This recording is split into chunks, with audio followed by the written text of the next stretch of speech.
கரூர் இனாம் நிலங்களுக்கு பத்திரப்பதிவு தடையை நீக்கியதை காரணம் காட்டி தமிழகத்தை கலவர பூமியாக துடிக்கும் தமிழக பாஜக தலைமையை கண்டித்து கண்டன ஆர்ப்பாட்டம் நடைபெற்றது. கரூர் தலைமை தபால் நிலையம் முன்பு இந்துக்களுக்கு இனாம் நிலம் வழங்குவதை ஏற்காத இந்துத்துவா பாஜக கரூர் இனாம் நிலங்களுக்கு பத்திரப்பதிவு தடையை நீக்கி இதை காரணம் காட்டி தமிழகத்தை கலவர பூமியாக்க துடிக்கும் தமிழக பாஜக தலைமையை கண்டித்து கண்டன ஆர்ப்பாட்டம் நடைபெற்றது.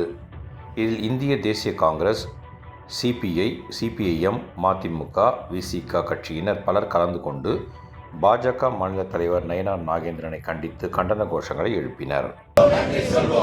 உரிமை எங்கள் உரிமை, அதை பறிக்க யாருக்கும் அதிகாரம் இல்லை.